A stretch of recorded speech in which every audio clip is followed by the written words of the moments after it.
Stand up comedian समय रैना का एक शो आता था, इंडिया गॉट लैटेंट। लैटेंट क्या, वो तो बस एक ऐसा प्लेटफॉर्म था जहां पर गलत शब्दों का उपयोग करके व्यू बटोरे जाते थे। ऐसी ऐसी भाषा का प्रयोग किया जाता था जो कि शायद किसी भी शो में आपको देखने को सुनने को नहीं मिलता। वहां पर खुल के गंदगी फैलाई जा रही थी, ऐसा ही शो था वो। और इस शो में ना बड़ी बड़ी हस्तियां आई as a guest. Bharti Singh भी आई, टीवी के कई नामी गिरामी चेहरे इस शो में देखने को मिले। पर फिर एक दिन आए रणवीर इलाहाबादिया, जिनको हम जानते हैं पॉडकास्ट लेने वाले भैया के नाम से। ये पॉडकास्ट लेते रहते हैं और बहुत ही धार्मिक बनते हैं, बहुत ही डिसेंट इमेज इनकी बना के रखी हुई है।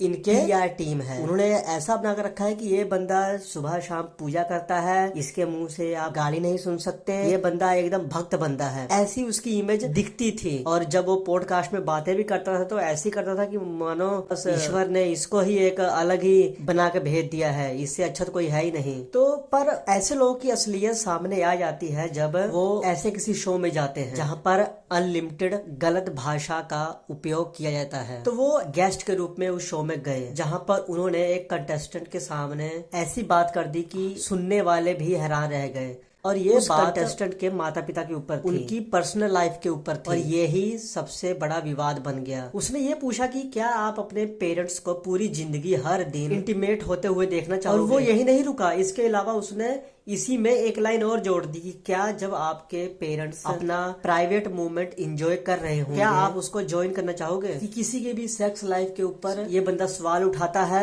अलग अलग बातें करता है। तो इस स्पेशल क्लिप को बहुत ज्यादा देखा गया और कई जगह पर FIR भी दर्ज। बालिक राष्ट्रीय मानव अधिकार आयोग ने रणवीर के इस कमेंट पर एक्शन लिया था और उन्होंने यूट्यूबर को पत्र भी लिखा था। पैनल में उस वक्त जितने भी जज वहां पे बैठे थे, जितने गेस्ट थे, उन सबको घेरे में लिया था। सबके खिलाफ FIR हो चुकी थी। अलग अलग राज्यों में अलग अलग लोग FIR दर्ज करवा रहे हैं। उनके खिलाफ एक और नई अपडेट आ गई है, एक और जगह पर उनके खिलाफ FIR दर्ज हो गई है। रणवीर के खिलाफ और समय रैना के खिलाफ और जितने भी अन्य लोग थे, इन सबके खिलाफ राजस्थान के जयपुर में जय राजपुताना संघ ने FIR दर्ज करवा दी है। इस FIR में रणवीर इलाहाबादिया, समय रैना, आशीष चंचलानी, अपूर्वा मखीजा और अन्य जो भी लोग थे उनके खिलाफ FIR दर्ज करवा दी गई है। जितने भी FIR इनके खिलाफ दर्ज हो गई है, इन सबको 0 FIR में खार पुलिस स्टेशन ट्रांसफर कर दिया गया है, क्योंकि घटना खार पुलिस स्टेशन के अधिकार क्षेत्र में ही है। खार पुलिस पूछताछ कर रही है अभी सबसे, और खार में से पहले कोई FIR नहीं हुई थी।